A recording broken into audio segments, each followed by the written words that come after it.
మనం తరచుగా ఆదర్శ గ్రామం అనే పదం వింటూ ఉంటాం. అంటే ఒక మోడల్ విలేజ్ అనమాట. భారత ప్రభుత్వం కూడా కొన్ని గ్రామాలను అలా మార్చాలని ఒక పెద్ద పథకాన్ని తీసుకొచ్చింది. మరి ఆ కల ఎంతవరకు నిజమైంది? ఆ ఆశయానికి, అసలు వాస్తవానికి మధ్య ఏం జరిగిందో ఒకసారి చూద్దాం. చూడండి, ఈ పథకం వెనుక ఉన్న స్ఫూర్తి ఎవరిదో తెలుసా? సాక్షాత్తు మహాత్మాగాంధీగారిది. ఆయన కలగన్న గ్రామస్వరాజ్యం నుండి ఈ ఆలోచన పుట్టింది. ఆయన దృష్టిలో ఆదర్శ గ్రామమంటే కేవలం రోడ్లు, భవనాలు కాదు, ప్రజలందరూ కలిసిమెలిసి ఉండే ఒక బలమైన సమాజం కూడా. సరిగ్గా 2014లో ఈ కలను నిజం చేయడానికే ఒక శక్తివంతమైన కొత్త పథకం వచ్చింది. అంతా బానే ఉంది. కాని ఒక పర్ఫెక్ట్ ప్లాన్ మన అసంపూర్ణ ప్రపంచంలోకొచ్చినప్పుడేం జరుగుతుంది? ఇక్కడే అసలు కథ మొదలవుతుంది. అంటే కాగితం మీద ఉన్న ఆశయానికి, క్షేత్రస్థాయిలో అమలుకీ మధ్య ఉన్న గ్యాప్ అన్నమాట. సరే, ఇక విషయంలోకి వెళ్ళిపోదాం. సరే, ముందుగా అసలు ఈ ఆదర్శ గ్రామాల కల ఏంటో చూద్దాం. ఈ పథకం యొక్క అసలు ఉద్దేశ్యం, దాని లక్ష్యాలేంటో తెలుసుకుందాం. దీన్నే సంసద్ ఆదర్శ గ్రామ యోజన లేదా షార్ట్గా ఎస్ఏజీవై అని పిలుస్తారు. 2014లో దీన్ని లాంచ్ చేశారు. కాన్సెప్ట్ చాలా సింపుల్. ప్రతి పార్లమెంట్ సభ్యుడు అంటే ఎంపీ ఒక గ్రామాన్ని దత్తత తీసుకోవాలి.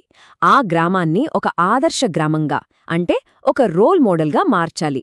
మొత్తం బాధ్యత వాళ్లదే. మరి ఈ ప్రాసెస్ ఎలా పనిచేస్తుంది? చూడ్డానికి చాలా సింపుల్గా, స్ట్రెయిట్ ఫార్వర్డ్గా అనిపిస్తుంది కదా.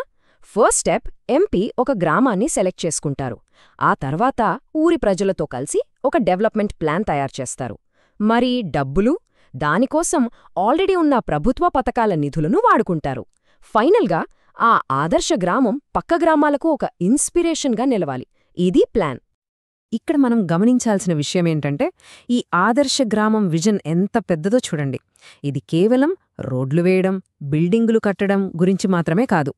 ఈ లైబ్రరీలతో కూడిన స్మార్ట్ స్కూల్స్, 100% ఇమ్యునైజేషన్, పేదలందరికీ పక్కా ఇళ్ళు, సేంద్రియ వ్యవసాయం, ప్రతి ఇంట్లో టాయిలెట్, ఊరంతా కరెంట్, చివరికి ఎలాంటి నేరాలు లేని అందరూ కలిసిమెలిసి ఉండే సమాజం. అంటే ఒక గ్రామాన్ని సమూలంగా మార్చేయాలన్నది ప్లాన్ అన్నమాట. చాలా పెద్ద ఆశయం. ఇదంతా కల. మరి వాస్తవమేంటి? ఇంత గొప్ప ఆశయాలతో మొదలైన ఈ పథకం దేశవ్యాప్తంగా అసలు ఎలా పనిచేసిందో ఇప్పుడు చూద్దాం. ఈ నెంబర్లు మనకు అసలు కథ చెప్తాయి. 38%. ఈ నెంబర్ దేందో తెలుసా? పథకం మొదటి దశలో ప్లాన్ చేసిన ప్రాజెక్టుల్లో ఇన్ని ప్రాజెక్టులు అసలు మొదలే కాలేదు. జస్ట్ కాగితాలకే పరిమితమైపోయాయి. షాకింగ్గా ఉంది కదా. ఈ చార్ట్ చూస్తే మనకు ఇంకా క్లియర్గా అర్థమవుతుంది. అవును, 54% పనులు పూర్తయ్యాయి, మంచిదే. కాని మిగతావి 8% ఇంకా నడుస్తున్నాయి. మరి ఆ మిగిలిన 38% అసలు మొదలే కాలేదు.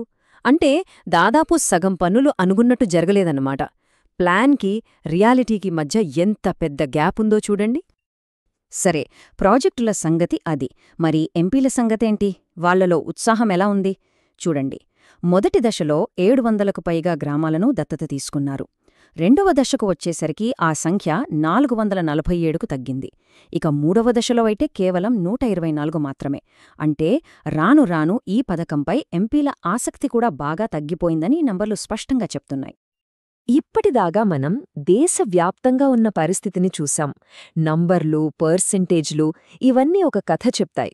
కాని అస్సలు కథ తెలియాలంటే మనం గ్రౌండ్ లెవెల్కి వెళ్ళాలి. ఒక గ్రామాన్ని ఉదాహరణగా తీసుకుని అక్కడి పరిస్థితులేంటో చూద్దాం. మనమిప్పుడు వెళ్తున్నది హర్యానాలోని ఇస్లాంగఢ్ అనే గ్రామానికి. 2014లో ఒక ఎంపీ ఈ గ్రామాన్ని ఆదర్శ గ్రామంగా మారుస్తానని దత్తత తీసుకున్నారు.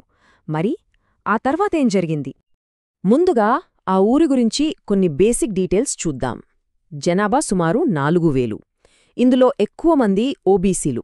ఆ తర్వాత షెడ్యూల్డ్ కులాల వాళ్లున్నారు.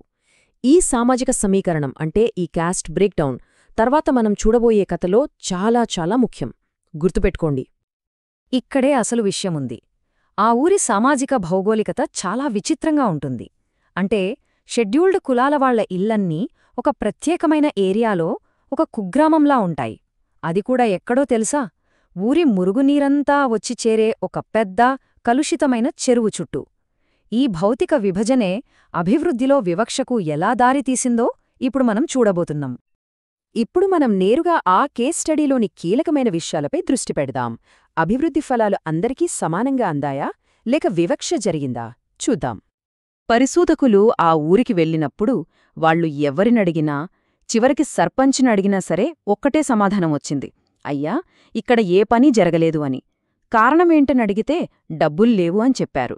కాని అసలు కథ అది కాదని తర్వాత తేలింది. ఇక్కడ చూడండి ఎంత పెద్ద తేడా ఉందో.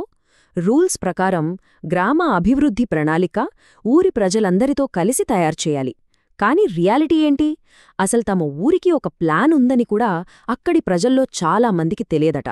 ఇది కదా అసలైన వైరుధ్యం. ఈ టేబుల్ చూస్తే పరిపాలనలో వివక్ష ఎంత స్పష్టంగా ఉందో అర్థమవుతోంది. పేదరికంలో ఉన్న ఓబీసీ కుటుంబాలు 3 ఉంటే 3ంటికి బీపీఎల్ కార్డులు ఇచ్చారు, 100%. కానీ అదే పేదరికంలో ఉన్న షెడ్యూల్డ్ కులాల కుటుంబాలు 6 ఉంటే అందులో కేవలం ఒక్క కుటుంబానికి మాత్రమే కార్డు అందింది, అంటే 17%. ఎవరికెక్కువ అవసరమో వారికే అందడం లేదు. ఈ తేడా కేవలం బీపీఎల్ కార్డులకే పరిమితం కాలేదు. కనీస అవసరమైన కరెంట్ విషయంలో కూడా ఇదే పరిస్థితి. జనరల్ కేటగిరీ వాళ్లకు రోజుకు సగటున 13 గంటలు కరెంటుంటే ఓబీసీలకు 11 గంటలు, షెడ్యూల్డ్ కులాల వాళ్లకు కేవలం 9 గంటలు మాత్రమే. ఇది కేవలం నిర్లక్ష్యం అని కొట్టిపారేయలేం. ఇదొక వ్యవస్థాగత సమస్యలా కనిపిస్తోంది. మరి ఆ షెడ్యూల్డ్ కులాల వాళ్లు ఉండే ఏరియాలో పరిస్థితులెలా ఉన్నాయో చూడండి. వాళ్ల ఇళ్ల చుట్టూ ఊరి మురుగునీరు చేరే చెరువు. నెలల తరబడి కరెంటు స్తంభాలు పాడైపోయినా పట్టించుకునేవాళ్లు లేరు. చెరువు నిండిపోయి దారి మూసుకుపోయినా అంతే. సగం ఇళ్లకు మంచినీటి కనెక్షన్ కూడా లేదు. పేదరికం అంతగా ఉన్నా పిల్లల కోసం కనీసం ఒక అంగన్వాడీ సెంటర్ కూడా లేదు. దీన్ని ఆదర్శ గ్రామం అని ఎలా అనగలం? సరే, ఇంత పెద్ద పథకం, ఇంత గొప్ప ఆశయాలు ఎందుకు ఇలా అయ్యాయి? జాతీయ స్థాయిలో చూసిన నంబర్స్ని, ఇస్లాంగఢ్ కేస్ స్టడీని కలిపి చూస్తే ఈ వైఫల్యానికి కారణాలేంటో మనకు స్పష్టంగా అర్థమవుతాయి. ఓవరాల్గా చూస్తే ఈ వైఫల్యానికి 4 ముఖ్య కారణాలు కనిపిస్తున్నాయి. 1, ఈ స్కీమ్కి అని ప్రత్యేకంగా ఫండ్స్ లేవు. పాత స్కీముల డబ్బుల్నే వాడాలి, అది చాలా కష్టమైంది. 2, ఎంపీలలో ఆసక్తి తగ్గిపోయింది. 3, ప్రజల్ని కలుపుకోకుండా పైనుండి ప్లాన్స్ రుద్దారు. ఇక 4వది, అన్నింటికన్నా ముఖ్యమైనది, మన సమాజంలో లోతుగా పాతుకుపోయిన కుల వివక్షను ఈ పథకం అస్సలు పట్టించుకోలేదు. చివరికి ఎవరు లాభపడ్డారు, ఎవరు నష్టపోయారు అన్నది ఆ వివక్షే నిర్ణయించింది. ఒకవైపు ఆధునిక వసతులతో అందరూ సంతోషంగా ఉండే ఆదర్శ గ్రామం అనే కల, మరోవైపు మనం ఇప్పుడే చూసిన ఇస్లాంగఢ్ లాంటి కఠినమైన వాస్తవాలు. ఈ రెండింటి మధ్య ఉన్న తేడానే మనల్ని ఆలోచింపజేస్తుంది. కాబట్టి చివరిగా ఒక ప్రశ్న మిగులుతుంది. ఒక మంచి డెవలప్మెంట్ ప్లాన్ ఫెయిల్ అయినప్పుడు ఆ తప్పు ప్లాన్దా, లేక ఆ ప్లాన్ చూడ్డంలో విఫలమైన మన గ్రౌండ్ రియాలిటీదా? దీని గురించి ఆలోచించాలి.